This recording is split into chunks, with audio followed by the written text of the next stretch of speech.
what you're here for right now on the planet is your embodied realization, period. When you break out, and it doesn't mean ripping the bars apart or anything like that, it suddenly means for you the door is open or you walk right through the bars. For them to see that it is possible has a profound impact on everything. And that's what you're doing right now. I'm not saying that the earth is a jail cell, but it kind of is. What's happened on the planet is people have really got stuck in their patterns, in their ways, in their hierarchies. They've lost, this planet really has lost the ability to dream. Humans are pretty lost right now. If you feel into the energy dynamics of the planet, they're also very mental. With all that mental activity, it's taken the creativity away from the planet. And then you've got this huge technology movement. And some of the biggest things in technology, of course, are artificial intelligence, tied in with things like robots. And if you take a look again at the energy dynamic of this is, it's really all about becoming the supermind. There are things that are coming about so quickly right now, implants into the brain, little chips in the brain that will eventually nearly replace the human brain. We're not talking about 50 years into the future. We're talking about in this next decade. The other dynamic that's happening on the planet right now is in all this technology and the mindfulness, the mentalness of the planet right now, people are really not making decisions anymore. They're really not making decisions. I'm talking about life decisions. They've kind of gone numb on that because in order to make decisions, you need creativity.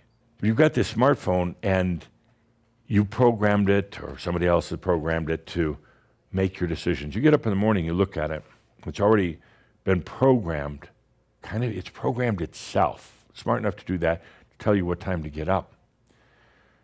And it programs you and it tells you what you're going to eat. Then it programs you and tells you when you're going to be at work. But hold it, let's stop right there. It's probably not going to be a lot of work. The smartphone will tell them what to watch on television, what to have for dinner, when to take a shower, maybe a few social things like who to call on their implant device in their brain, just by thinking about it. That's what it's coming down to. That little smartphone is controlling everything, but it's been asked to control it. It's not like a sinister force taking over. You've asked it to. You've asked it to do your work. You've asked it to monitor your life.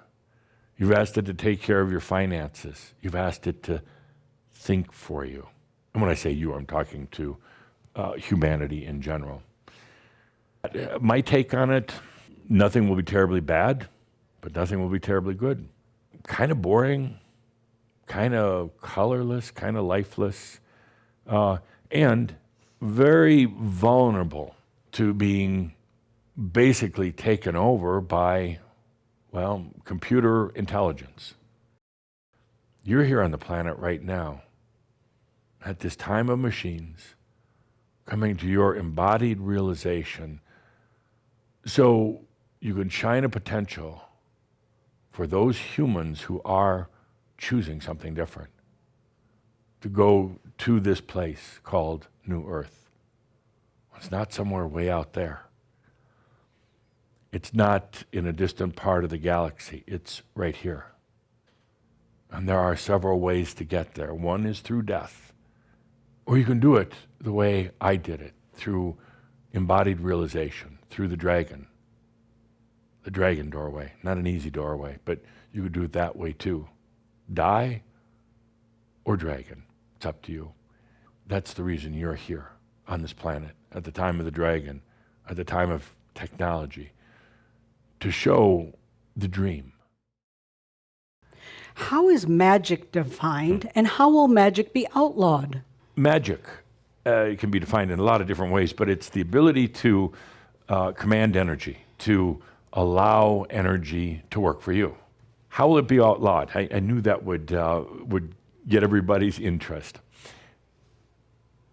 As we go into this next decade, and there's more and more computer intelligence, and more data and information that can be very rapidly processed, the only things that are going to be allowed are those things that can be defined by the computers and the intelligence. So anything that does not fit into their definition of science and reality, anything that they cannot compute, will be considered, outlawed.